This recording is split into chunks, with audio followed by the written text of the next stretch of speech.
और बात उस औरंगजेब की जो सदियों बाद भारत की सियासत में फिर से जिंदा हो गया है। औरंगजेब का ये जिन्न जो है गाजी से होता हुआ बाबर तक आ पहुंचा है। और ये वो लोग हैं, वो नाम है वो, जिन्होंने देश को नुकसान पहुंचाने में, देश को खोखला करने में कोई कसर नहीं छोड़ी। लेकिन मजबूरी देखिए, विपक्ष के नेता इन आक्रांताओं को महान बताने की कोशिश में लगे। देखिए रिपोर्ट।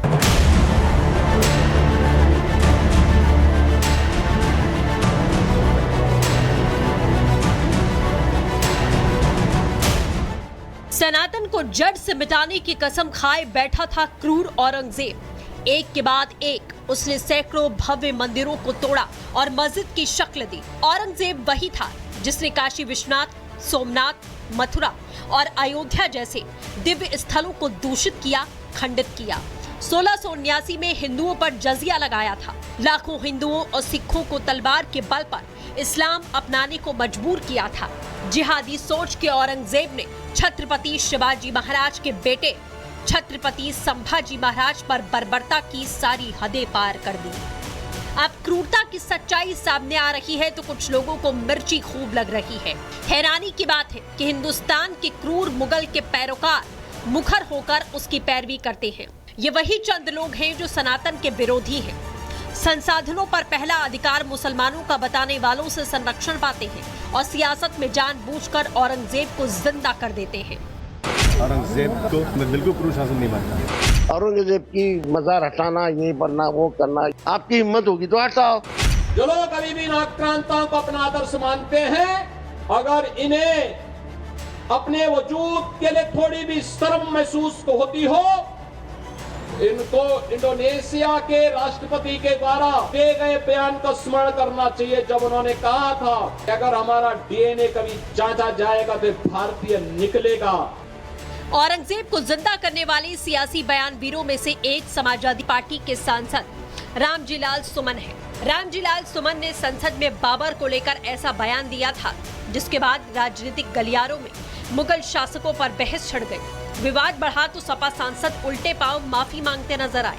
बाबर को इब्राहिम लोदी को हराने के लिए राणा सांगा लाया था, तो मुसलमान तो बाबर की औलाद हैं और तुम गद्दार राणा सांगा की औलाद हो। मेरा मकसद किसी की धार्मिक भावना को ठेस पहुंचाने के नहीं था। मैं किसी धर्म को मानूं या न मानूं, लेकिन किसी दूसरे धर्म के मानने के जज्बात के साथ खिलवाड़ करने का मुझे कोई अधिकार नहीं है। हालांकि बीजेपी नेता पुरजोर चढ़ाई कर चुके हैं। औरंगजेब फैन क्लब में शामिल जो लोग हिंदुओं का दमन करने वालों को क्लीन चिट दे रहे हैं, उनकी दैत्य गुरु से तुलना की जा रही है। जैसे शुक्राचार्य के बताए हुए रास्ते पर चल करके एक तरीके से कह सकते हैं कि रावण का अंत हुआ था, तो ये जो शुक्राचार्य की आत्मा घुसी है, कभी बॉम्बे में घुस जाती है।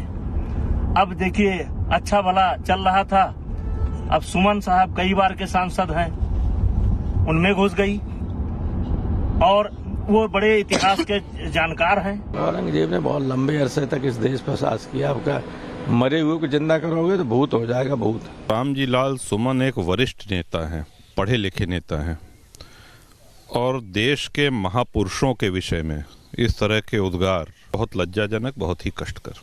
उन्होंने इतिहास को विकृत करने का प्रयास किया है। मैंने वहाँ मांग किया है कि भाई वो कब्र मत हटाओ, लेकिन संभाजी नगर में बहुत बड़ा एक संभाजी महाराज का एक मेमोरियल उधर होना चाहिए और पूरे देश भर में शांति रहनी चाहिए। राजनीति में वही जिंदा रहता है जिसके नाम पर वोट बैंक की दुकान चलती है, फिर चाहे वो इतिहास के पन्नों में दबा कितना ही क्रूर शासक ही क्यों न हो। तो सवाल है, क्या समाजवादी पार्टी और कांग्रेस समेत तमाम विपक्षी दलों को औरंगजेब में सुरक्षित वोट बैंक नजर आता है? Bureau report. और बात उस औरंगजेब की जो सदियों बाद भारत की सियासत में फिर से जिंदा हो गया है। औरंगजेब का ये जिन्न जो है गाजी से होता हुआ बाबर तक आ पहुंचा है।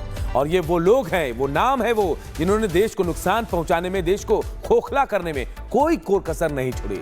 लेकिन मजबूरी देखिए, विपक्ष के नेता इन आक्रांताओं को महान बताने की कोशिश में लगे। देखिए रिपोर्ट।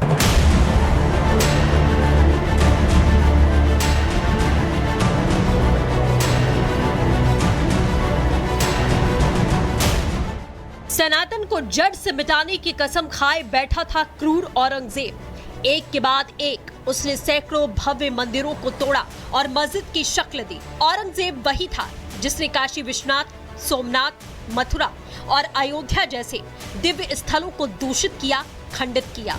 1679 में हिंदुओं पर जजिया लगाया था। लाखों हिंदुओं और सिखों को तलवार के बल पर इस्लाम अपनाने को मजबूर किया था। जिहादी सोच के औरंगजेब ने छत्रपति शिवाजी महाराज के बेटे छत्रपति संभाजी महाराज पर बर्बरता की सारी हदें पार कर दी।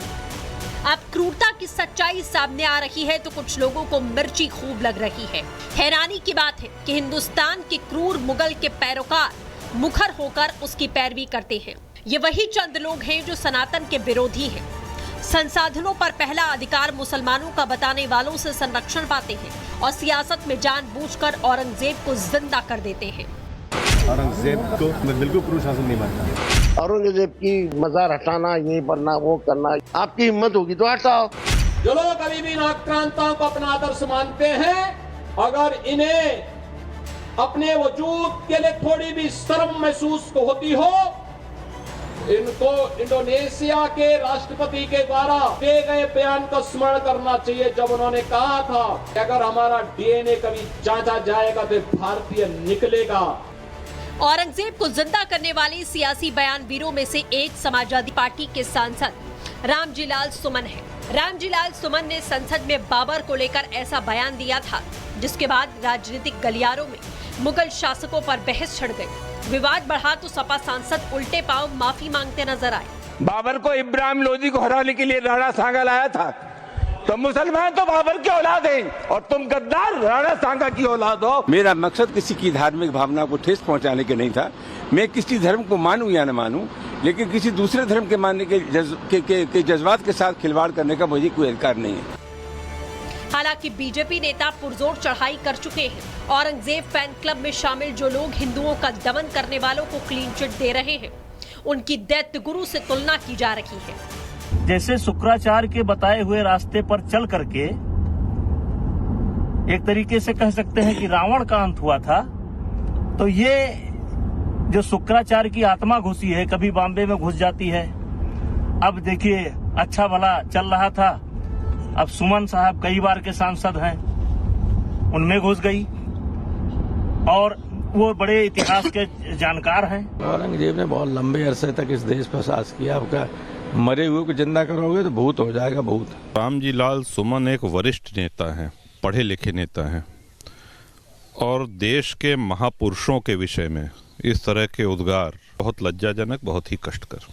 उन्होंने इतिहास को विकृत करने का प्रयास किया है। मैंने वहाँ मांग किया है कि भाई वो कब्र मत हटाओ, लेकिन संभाजी नगर में बहुत बड़ा एक संभाजी महाराज का एक मेमोरियल उधर होना चाहिए और पूरे देश भर में शांति रहनी चाहिए। राजनीति में वही जिंदा रहता है जिसके नाम पर वोट बैंक की दुकान चलती है, फिर चाहे वो इतिहास के पन्नों में दबा कितना ही क्रूर शासक ही क्यों न हो। तो सवाल है, क्या समाजवादी पार्टी और कांग्रेस समेत तमाम विपक्षी दलों को औरंगजेब में सुरक्षित वोट बैंक नजर आता है? Bureau report,